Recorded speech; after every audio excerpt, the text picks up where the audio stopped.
rien, on lâche rien. Ils nous parlaient d'égalité, et comme des cons les accusent.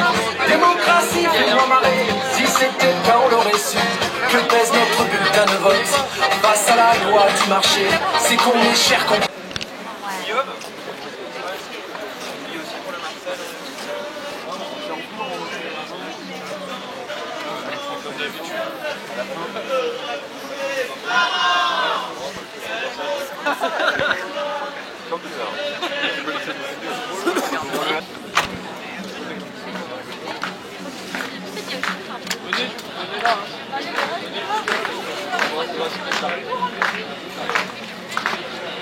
Alors, on va commencer.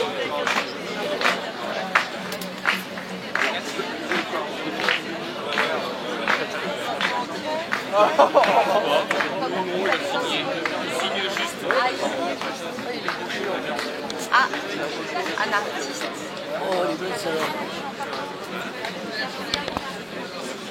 Alors ah non, non. J'ai pas photo. Trop tard. On l'entend là ou pas?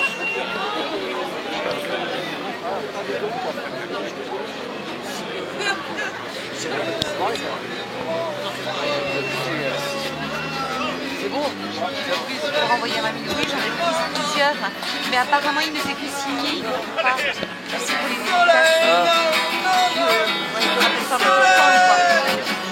On veut du soleil!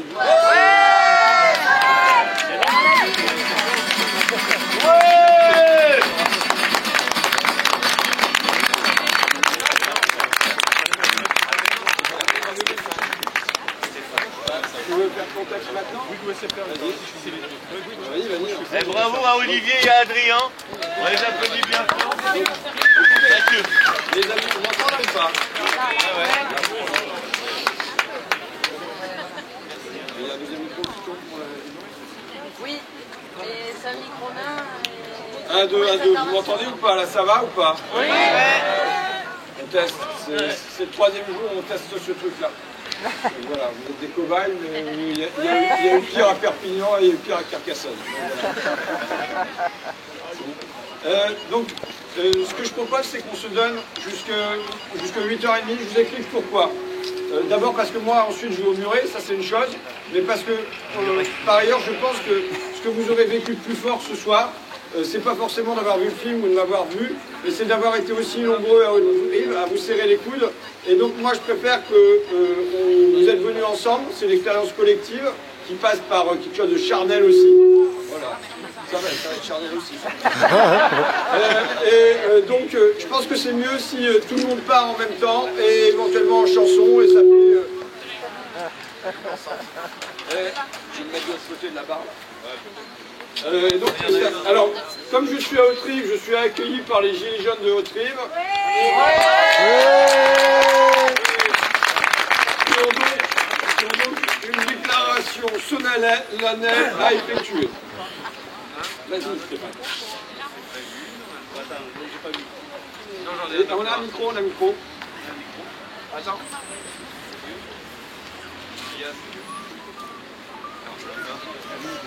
Tu peux le mettre?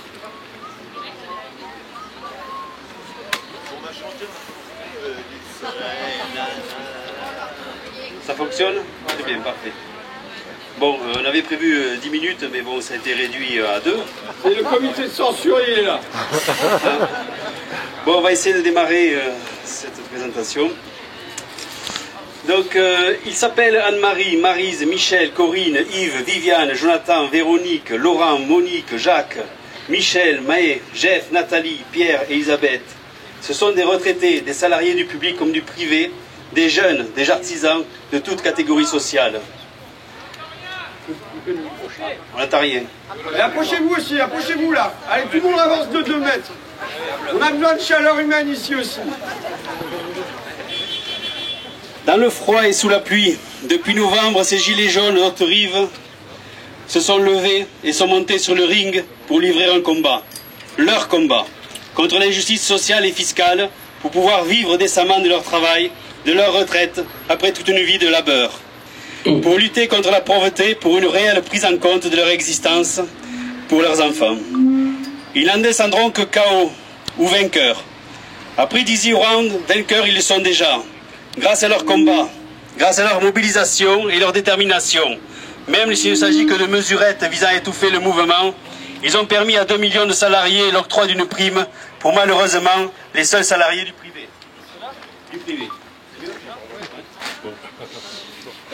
Ils ont imposé l'arrêt de l'application de la taxe carbone et l'augmentation des carburants. Ils ont permis le décalage de l'application et l'augmentation de la CSG. Ils ont permis que la question de la démocratie soit posée, obligeant le gouvernement à se fendre d'un grand débat.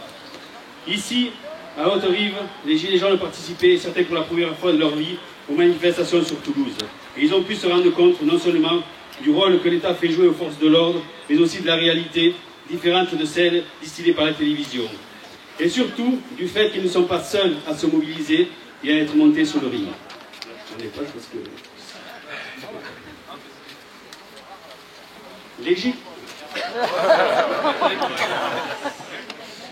Les Gilets jaunes sont aussi des salariés du public comme du privé, qui se mobilisent pour défendre leurs emplois, leurs salaires, car le monde du travail est aussi attaqué de toutes parts. Loi travail, réforme des retraites, réforme de l'assurance chômage, gel des salaires, précarisation des emplois, et toutes les autres mesures qui se préparent, comme Guérini qui parle de travailler un jour supplémentaire de plus pour la dépendance. On parle de la violence dans les manifestations, mais elle est où la véritable violence? Cette violence dont personne ne parle sur les plateaux télé, celle qui plonge des centaines de milliers de personnes dans la précarité, avec son lot de détresse sociale et morale qui brise des vies. Détresse sur lesquelles aucun expert ne peut mettre un prix, un chiffre, car il ne s'agit pas de simples vitrines de banques, de magasins ou de restaurants de luxe. Peugeot PSA a supprimé 27 000 emplois en 7 ans et aujourd'hui ferme l'usine de Saint-Ouen, 350 salariés, et l'usine d'Hérimoncourt, 230 salariés. Les fonderies de Poitou, 400 salariés sur la sellette. Airbus et l'A380, 3 000 à 3 500 emplois menacés en Europe, dont 1 200 en France, et combien d'autres chez les sous-traitants. Conforama, avec 2 000 salariés concernés pour la fermeture de 40 magasins. Ford à Blanquefort, 870 salariés sur le carreau et 2 000 emplois induits sans parler de l'impact local. Et la liste est longue. À cela, il faut rajouter que l'État compte supprimer 120 000 emplois dans la fonction publique, synonyme de la désertification programmée des communes, des territoires, qui rendent encore la vie plus précaire. Warren Buffett, le 3e plus riche capitaliste actuel au monde, déclarait « Tout va très bien pour les riches. Nous n'avons jamais été aussi prospères. C'est une guerre de classe. Et c'est ma classe qui est en train de gagner. » Warren Buffett ne s'embarrasse pas des termes. Et lui ne sera certainement pas taxé d'extrémiste ou de radicalisé. Mais ces mots, soi-disant dépassés de notre siècle, il faut les entendre, car il a raison. C'est effectivement de ça dont il s'agit au fond, une guerre de classe. Ces capitalistes dirigent l'économie de façon irresponsable, parce qu'ils sont aveuglés par la recherche du profit immédiat et se moquent des besoins de la collectivité, comme loger la population et la soigner.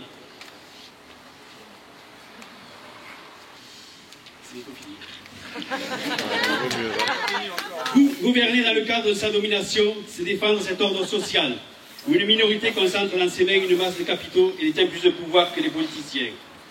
Changeons le système, pas le climat, peut-on lire sur certaines banderoles. Chiche. Pour que la société reparte de l'avant, il faut contester cet ordre social. Car c'est de cela dont il est question au fond.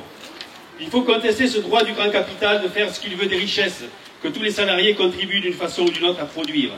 Il faut interdire les licenciements et répartir le travail entre tous sans perte de salaire. Il faut imposer la hausse des prix, des retraites, des minima sociaux et les indexer sur la hausse réelle des prix. Il faut imposer l'égalité salariale. Comment? En prenant sur les profits, les CICE et autres cadeaux faits à fond perdu aux entreprises. En imposant la levée du secret bancaire et du secret des affaires pour savoir où va véritablement l'argent.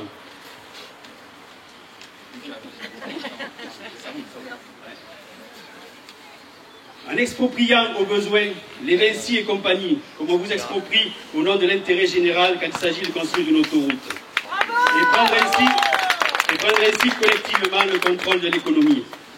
Pour imposer cela, il faudra se mobiliser et mener un combat d'une toute autre nature. Car la situation actuelle, Cet esclavage des temps modernes n'est pas une fatalité. Ce combat ne peut se faire que si les salariés du public comme du privé, la classe ouvrière, pour répondre à Warren Buffett, au cœur de l'outil de production, se mobilisent, s'organisent collectivement afin de porter le combat au sein même des grandes entreprises pour défendre leurs propres intérêts en pesant sur l'économie avec l'arme de la grève. Cela ne se décrète pas et ce n'est pas chose facile. Cependant, pour l'augmentation du pouvoir d'achat, pour la suppression de la pauvreté, de la précarité et de la misère, pour notre avenir, celui des générations futures, du climat et au-delà celui de la société, pour quels que soient les risques, quelle que soit la répression, nous ne ferons pas l'économie d'un tel combat. À travers le mouvement des Gilets jaunes, les classes populaires et laborieuses, les sans-dents, les illettrés, les Gaulois réfractaires, ceux qui n'ont pas le sens de l'effort, ceux qui ne veulent pas traverser la rue, ceux qui roulent au diesel et fument des clopes. Ces hommes et ces femmes-là ont relevé la tête. Ils sont aujourd'hui debout, les yeux grands ouverts sur le monde, et malgré les gaz lacrymogènes, ils y voient de plus en plus clair.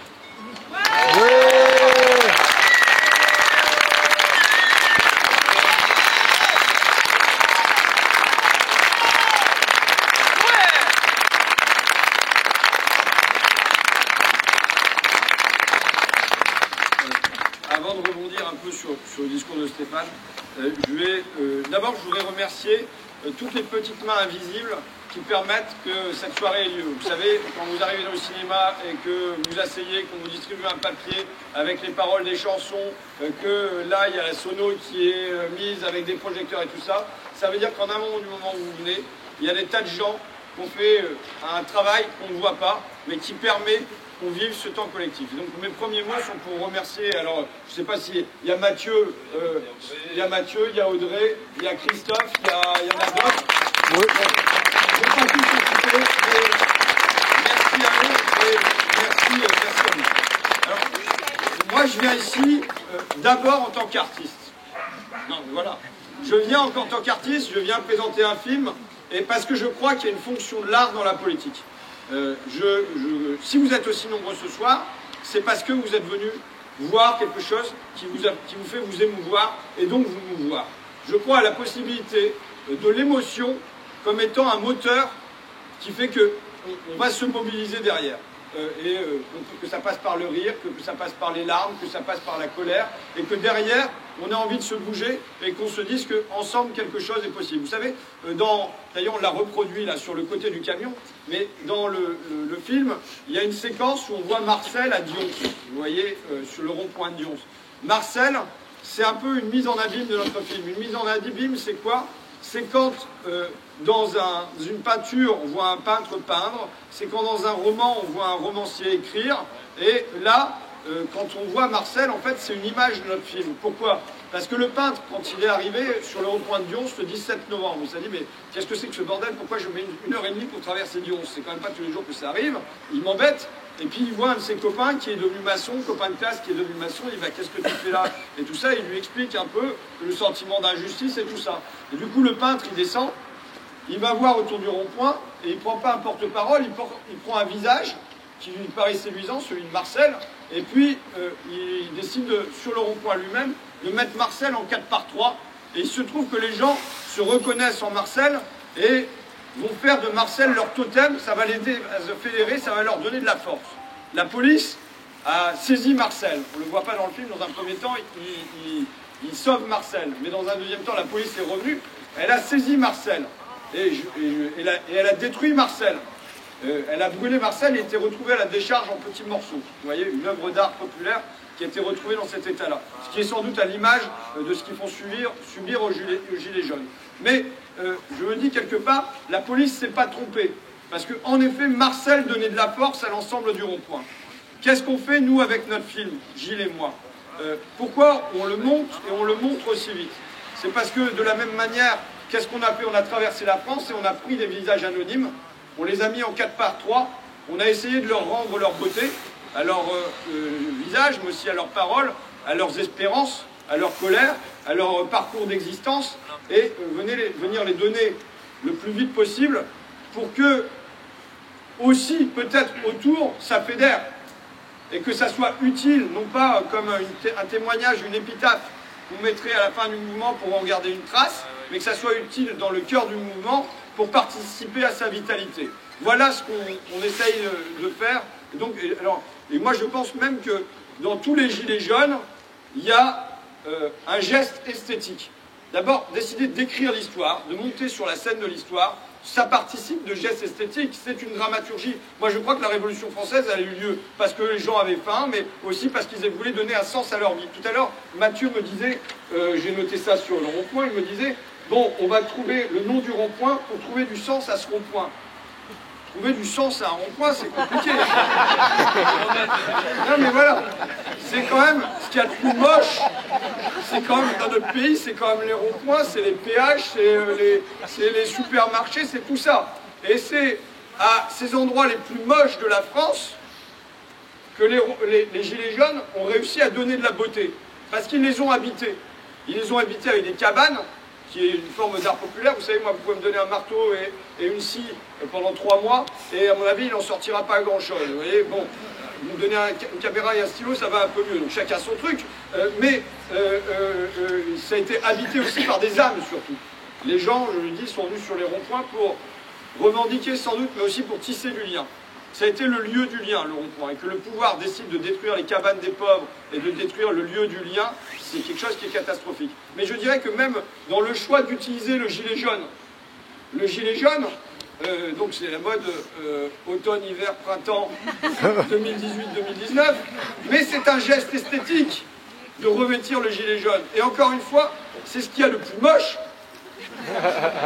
c'est pas très saillant.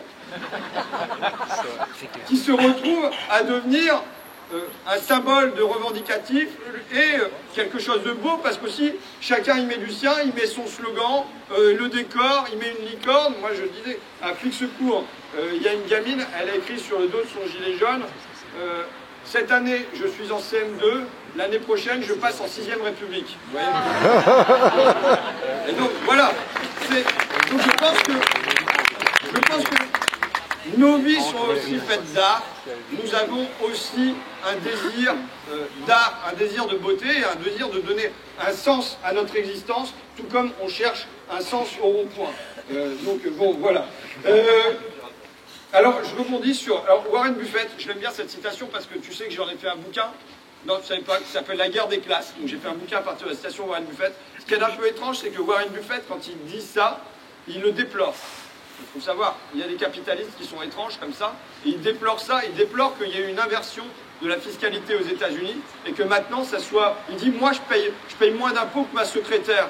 Vous trouvez ça normal? Et il le déplore, et il met ça en lumière, et il fait des tribunes dans le New York Times, ainsi de suite.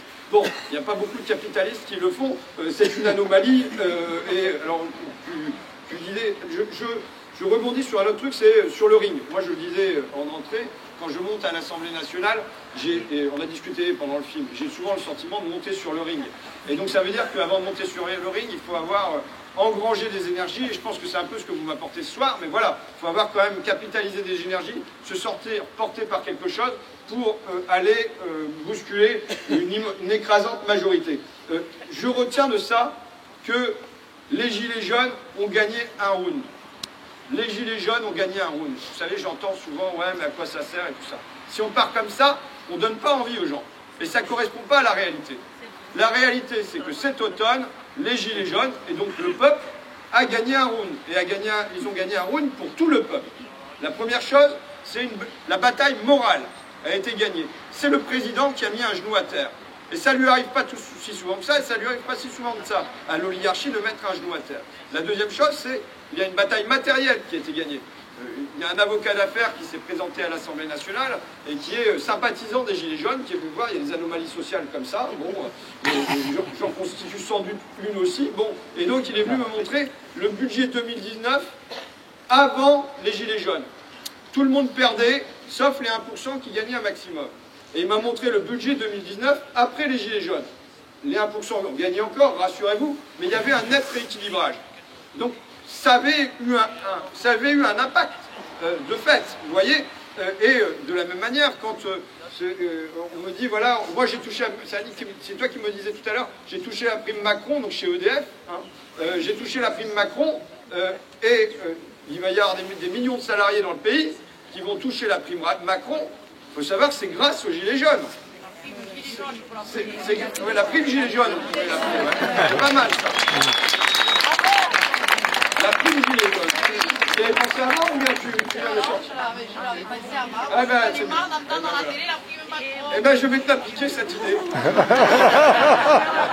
Donc, la prime gilet jaune. Mais oui, c'est la prime gilet jaune. Moi, j'invite tous ceux. Ah ben oui, gilet jaune. Je prononce pas comme il faut par ici, c'est ça?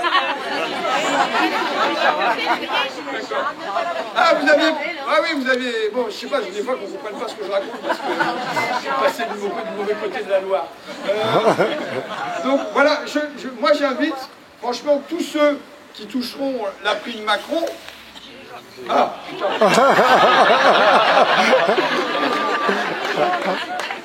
Tous ceux qui toucheront la prime gilet jaune...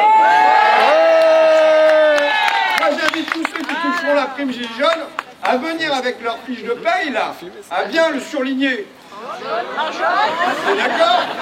En jaune, et à la sortir sur les vidéos Facebook, à le montrer, à en prendre des photos et tout ça pour dire voilà ce que j'ai touché et ça je le dois aux gilets jaunes. Vous voyez? Moi, franchement, ça serait bien que ça circule partout et que cette conscience-là, elle existe dans le pays. Donc c'est pas rien qui a été gagné.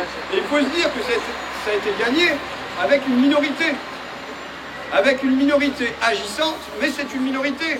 Ce sont quelques dizaines de milliers de personnes, au mieux quelques centaines de milliers de personnes, soutenues par la majorité du pays, mais comme dans une espèce de délégation, et que ce sont ces dizaines de milliers ou ces centaines de milliers de personnes qui ont remporté ça. Maintenant, il faut demander aux gens, on a gagné ça avec quelques dizaines de milliers ou quelques centaines de milliers de personnes, imaginez ce que ça serait si on avait été des millions. Et si on est des millions demain, moi je dis les Gilets jaunes ont écrit une belle page de notre histoire. Maintenant, il nous reste à écrire tout un chapitre. Vous voyez? Mais c'est l'objet qu'on doit se fixer pour ce printemps, c'est d'écrire un chapitre dans une longue bataille, hein, qui n'a pas commencé avec Macron, mais dans une longue bataille entre la démocratie et l'oligarchie. C'est ça qui est engagé. Alors avec là, on a le sentiment d'une accélération de l'histoire, des deux côtés. Une accélération de l'histoire côté populaire, en fait, ce que Gramsci appelle un détachement du peuple de l'idéologie dominante. Ça ne veut pas dire que pour l'instant, il s'est clairement rattaché à autre chose, mais il y a un détachement. Le libéralisme n'est plus soutenu, on le sait. Déjà depuis 2005, on l'avait vu dans les urnes, mais c'est de plus en plus vérifiable. Et d'un autre côté, un resserrement autoritaire de la caste, et qui, elle aussi, accélère. Donc il y a une espèce de course de vitesse, là, pour moi, qui est engagée. Je rebondis. Vous voulez des questions ou quoi? Comment on fait? Moi, je suis malade. Hein. Allez, je peux parler? Vous êtes... Alors, monsieur Stéphane l'a dit. Hein, vas-y. Vas-y. Moi, on est agent d'État. Plus fort. Je suis agent d'État en fonction publique d'État. Et j'ai pas eu droit à la prime de 150 €. Moi non plus, absolument pas. Que des débauches. Donc nous, la difficulté qu'on a aujourd'hui, c'est qu'on a des suppressions de postes. Et aujourd'hui, au lieu de recruter, on se retrouve avec un lissage des activités, de relations sur tous les agents. Donc voilà, ici, la fonction publique est en péril. On va recourir à des contractuels à la place de titulaires. Donc on va précariser en fait nos emplois. Et donc aujourd'hui, on milite pour ça, et on était en grève. Mais est-ce que ça va suffire justement pour faire marche arrière à ce gouvernement? C'est une bonne question. Convergence des luttes. Bon. Alors, ce que je disais tout à l'heure, mais alors, bon, c'est vrai que là, on peut se dire que normalement, vu que c'est le président, même si c'est la prime gilet jaune, c'est quand même le président qui l'a décidé, que normalement l'État devrait donner l'exemple en tant qu'employeur, et c'est l'inverse qui se produit. Plutôt que d'être la locomotive, comme ça l'a été longtemps, hein, parce que longtemps c'est l'État et les services publics qui étaient la locomotive pour montrer ce qui devait se faire sur le plan salarial ou sur le plan d'un certain nombre d'innovations. Là, ils sont plutôt à la traîne. Mais EDF, c'est privatisé. Oui. Eh bien alors, elles sont plus... Non, mais c'est plus. Là, c'est pas EDF ici. Hein. Non, mais j'ai compris. D'accord. C'est l'hôpital ici. Voilà. Attendez, on va pas se sentir comme ça. Vous prenez le micro. Non, mais la prime Macron, c'est pour leur dire au revoir, c'est tout. Ah, bon. Non. Bon, moi, je vois ça comme ça. Je rebondis sur un autre propos qui m'a été tenu cet après-midi. Je regarde l'heure pour pas qu'on va faire trop long, mais il y a un propos qui m'a été tenu. Alors c'était Jacques. Il est là, Jacques, ou pas? Ouais, bon, je sais pas. Qui me dit, est-ce qu'ils s'en rendent compte de la souffrance humaine? Faut les remettre sur des rails. C'est pas de beauté de cœur quand même qu'on mène le combat.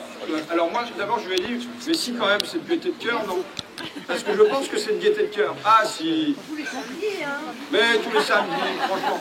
Non, moi je crois que je crois qu'il y a un bonheur dans la lutte, et en particulier dans cette lutte-là. Je ne dis pas que ça soit facile tous les jours, mais je pense qu'il faut mesurer le bonheur que c'est que de retrouver des gens, je ne sais pas, sur le rond-point d'Autrive, de se faire de nouveaux copains, copines, d'échanger avec eux le café et tout ça. Je pense que dans tout ça, il y a eu une immense gaieté. Et il y a encore une immense gaieté parce que ça a été un mouvement qui était d'une extraordinaire imagination. Je l'ai dit sur le gilet jaune, mais aussi sur l'idée d'occuper les ronds-points. C'était un truc que j'ai jamais vu, d'y construire des cabanes, de rester samedi soir, d'aller manifester aux Champs-Élysées, de continuer entre Noël et Nouvel An. Bon, là, il y a la réouverture d'un imaginaire politique. Donc moi, je crois quand même que c'est de gaieté de cœur. Bon, en tout cas, moi, je peux vous dire que c'est de gaieté de cœur que je vois tout ça depuis maintenant 5 mois. Ouais, Et, quand il y a les lacrymos, c'est plus du tout. oui, quand il y a les lacrymos, c'est un peu moins joyeux. À ce moment-là, on pleure. Non, c'est vrai, c'est vrai. C'est pas dit, c'est Non, non. c'est pour leur Mais- dire à ceux qui en mais- ont marre de voir les gilets jaunes, tous les commerçants, etc. C'est aussi une manière de dire, mais nous aussi, on en a marre de venir le samedi. C'est pas, voilà, on aimerait peut-être aller jouer avec Mais nos attends, enfants. prends le micro parce que moi, on me parle à moi, mais il faut parler aux gens, quoi. Tiens.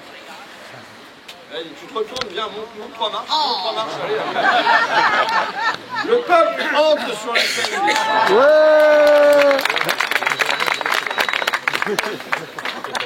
Vas-y. Non, je disais que voilà, c'était un argument face aux commerçants, etc., qui en ont marre de voir les gilets jaunes le samedi, et que je leur dis, ben nous aussi on en a marre.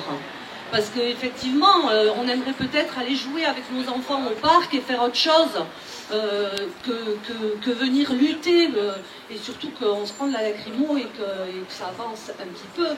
Mais les chômeurs, la prime, ils l'ont pas. Hein, voilà, enfin, on est plein à pas l'avoir eu, quoi. Alors après, moi je ne vais pas me plaindre par rapport à l'argent. Hein, je suis intermittente prolétaire, tout va bien pour moi, mais voilà, je lutte depuis longtemps pour plein de choses, et je pense qu'on n'a pas encore gagné. Okay. Alors, je rebondis, hein. Je sais. Sur le, on n'a pas encore gagné.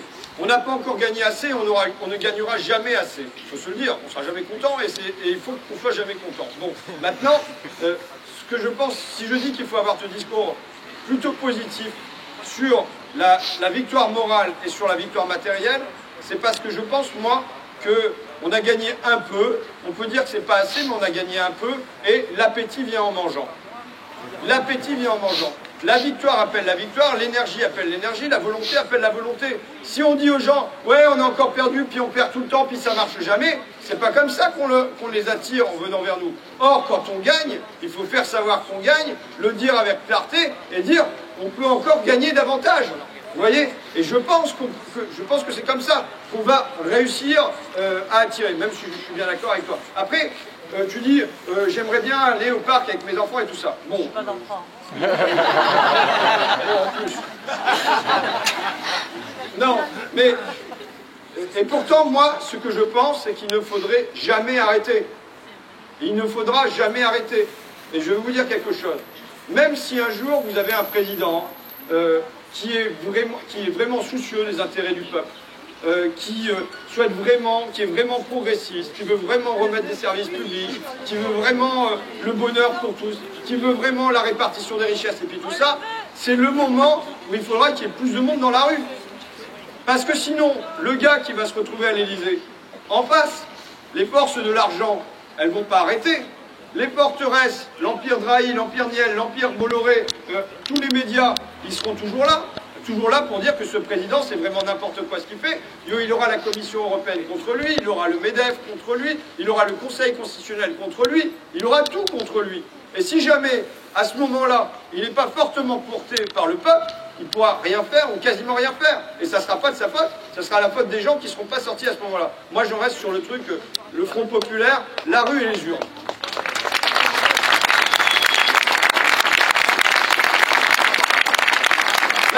La rue et les urnes. Il faut gagner, pour moi, il faut gagner des élections. Ça, je veux dire, je suis là, c'est pas... Enfin, voilà. Mais d'ailleurs, c'est pareil pour moi. Moi, je dis souvent, je suis comme un bélier. Vous savez, c'est cette arme du Moyen-Âge qui sert à défoncer la porte des chefs forts. Bon, moi, je sers à défoncer la porte des ministères. Mais si je ne suis pas porté, le bélier, il fait quoi? Il est à terre. Il ne sert à rien. Moi, je peux vous dire que la semaine dernière, je me bagarrais sur l'aéroport de Paris. Mais je me bagarre sur l'aéroport de Paris, je suis dans l'hémicycle, je fais mon discours, en commission européenne, je pousse mon coup, en commission, je pousse mon coup de gueule. Mais il n'y a pas une grève à Orly, il n'y a pas une grève à Roissy, il n'y a pas 3 valises qui se perdent, il n'y a pas 2 femmes de ménage qui posent leur wassingue. Ça pas un terme ici, la wassingue. Mais voilà, il n'y a pas ça. Ça veut dire qu'on parle là-haut, mais on est appuyé sur aucune force sociale, il n'y a rien. Donc du coup, bon, ben, voilà, c'est vrai, à l'inverse de ce temps, pendant l'automne, je me dis, moi j'assure le folklore à gauche, là-bas, sur le petit coin, le gouvernement il dit, ah bon, il y a quelqu'un qui prend la parole, ah, d'un coup c'est amusant, puis il a fait une citation, bon, ah, puis il crie, oh, qu'est-ce qu'il crie? Bon, mais c'est le folklore. Bon. Mais quand cet automne, il y a les gilets jaunes qui sont dehors, c'est plus du folklore. Quand c'est rend l'ISF d'abord, ils prennent un coup au plexus. Pourquoi? Les mots sont les mêmes. Peut-être que parce que vous êtes dehors, ceci dit, je les énonce avec encore plus de vigueur et de conviction. Parce que je me sens pas seul. Parce que je me sens habité par une force. Mais eux aussi, ils la sentent bien que je me sens habité par une force. Et ils la prennent en pleine face. Parce que je ne suis pas un petit point sans force sociale en dessous, mais à ce moment-là, une force sociale, j'en ai une. C'est pour ça que, vraiment, pour moi, le samedi, et tous les jours de la semaine, hein, non mais il ne faut pas s'arrêter, et il ne faudra jamais s'arrêter. Bon, après, sous d'autres formes, moi, si ça ne marche plus tous les samedis, il faut le faire une fois par mois, mais il faut trouver... Non mais il faut imaginer, il faut trouver d'autres méthodes et tout ça. Lutter, c'est imaginer quand même. Hein. Mais voilà, il ne faut pas s'arrêter. Monsieur, vous vouliez prendre la parole. Mais alors, il faut monter ici. Hein. C'est vrai.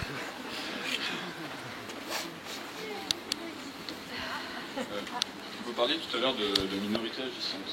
Je fais lien avec l'acte 18. J'étais ce samedi sur les Champs-Élysées. J'ai vu les scènes que tout le monde a vues à la télé. J'étais donc sur les Champs-Élysées. J'ai vu les scènes que tout le monde a vues à la télé.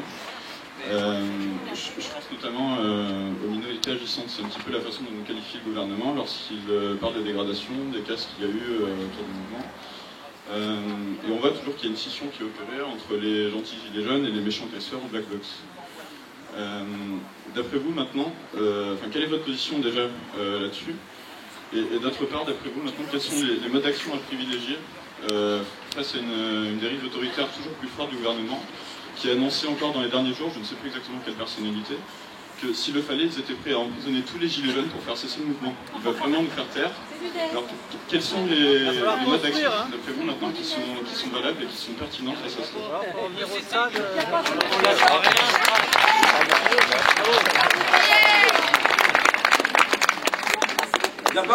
D'abord, je veux dire que c'est aux gilets jaunes de déterminer leur mode d'action eux-mêmes. Et c'est pas à moi à le faire de l'extérieur. Ça, c'est le principe de base. Ensuite, vous dire comment je regarde cette histoire juste de minorité agissante. Dans mon précédent film Merci Patron, il y avait un commissaire des renseignements généraux qui venait et qui disait « ce sont les minorités agissantes qui font tout ». Et il parlait de moi et de Fakir, donc c'était vachement flatteur. Mais en même temps, je pense qu'il se trompait. Parce que moi, je pense qu'il était trop gauchiste, le commissaire des renseignements généraux. Je pense que les minorités agissantes peuvent beaucoup, à condition toujours de chercher le chemin des masses, du peuple, des travailleurs, t'appelles ça comme tu veux, mais toujours veiller à ce qu'il y ait du monde derrière. C'est comme une espèce de locomotive, mais si la locomotive ne tire plus de wagon, ça marche plus. Et donc, voilà à quoi je serais attentif. Moi, si j'étais parmi les gilets jaunes, c'est être attentif à ce que les modes d'action choisis entraînent derrière et ne produisent pas un décrochage avec la masse. Voilà quelle serait ma réponse. Mais puisqu'on parle de minorité agissante, on en a une de minorité agissante. Elle est au gouvernement. C'est quand même aussi une minorité agissante. Donc voilà, qui parfois trouve le chemin des masses. Je citais Gramsci la semaine dernière dans mon truc sur l'aéroport de Paris. Gramsci qui disait qui dans sa prison écrivait à propos du régime fasciste, donc communiste des années 20, qui écrit italien, qui écrivait que en son temps, on était passé des classes dirigeantes à la classe dominante. Les classes dirigeantes, c'est une classe qui parvient à entraîner la société par le consentement à minima, mais parfois par l'envie, par l'enthousiasme, par l'adhésion à son idéologie.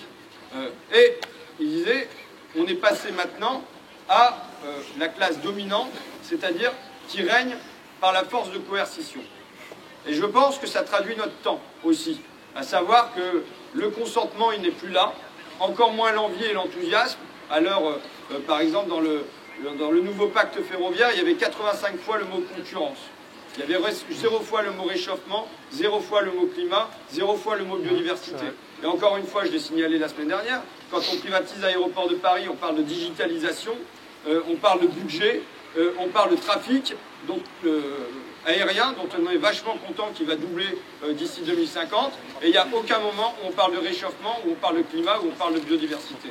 Et je pense que foncièrement, les gens, pour parler comme ça, ou bien les masses, ou bien les travailleurs, se sont détachés de l'idéologie dominante. Mais ça ne veut pas dire que pour l'instant, ils se sont rattachés à autre chose.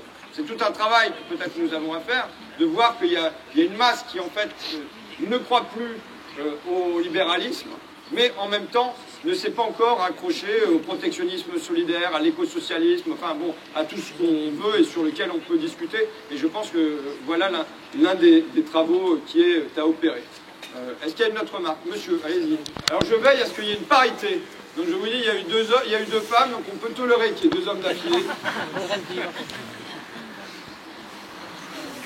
On a dit qu'on arrêtait à 8h30, donc il nous reste 5 minutes. Non mais... Ça marche pas. Je vais faire assez court. Ça marche pas. Si le micro veut bien marcher.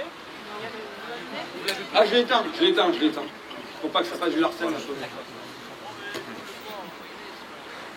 Donc je disais que, rapidement, l'une des victoires des Gilets jaunes, qui n'est pas assez dite, et il ne faut pas compter sur les médias dominants pour le dire, c'est que, à partir de l'ensemble du mouvement, une journée par semaine, les forces qui sont celles de l'État pour garantir la sûreté normalement, et en fait la sécurité de ceux qui possèdent les moyens de production, sont exsangues. Il faut se rappeler que la prime Gilets jaunes, elle n'est pas que pour 2 millions de travailleurs, elle a été aussi pour les gendarmes, pour les policiers. Hein. Pourquoi ils n'ont pas donné cet argent juste pour être gentils?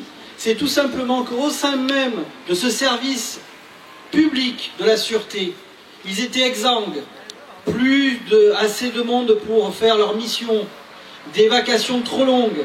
C'est-à-dire que ce que quelques dizaines de milliers ou centaines de milliers ont réussi à faire par une journée par semaine, c'est de faire que l'État en est obligé à appeler l'armée pour le prochain samedi. Voilà une victoire. Si on était des centaines de milliers et des millions, ça veut tout simplement dire que l'ordre, cette minorité qui avilit les policiers en faisant tirer sur le peuple, ne pourrait plus le tenir. Et c'est ce qu'il faut dire, c'est que si jamais on est des millions, ils n'ont plus la possibilité de nous imposer leur ordre.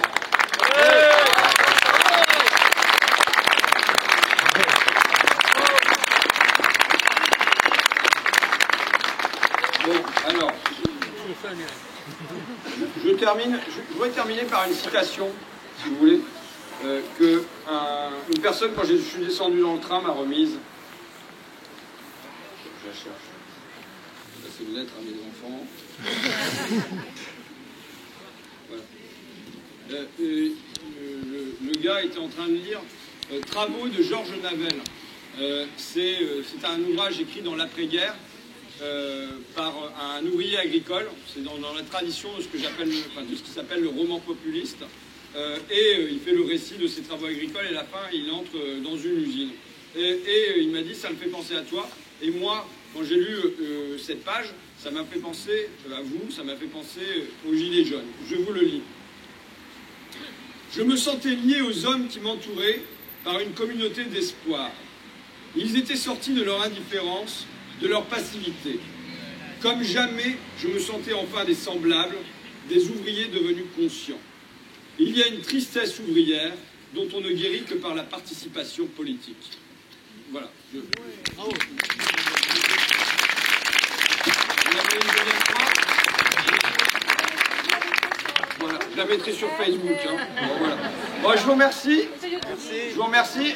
Et à la fin, c'est nous qu'on va gagner. Et à la fin, c'est nous qu'on va gagner. Merci à vous.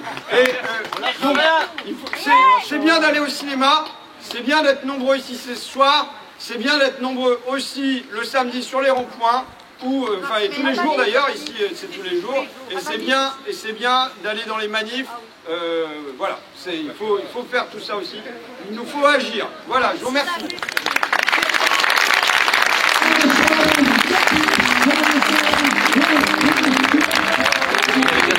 préparer, alors, tu vas avoir des gens qui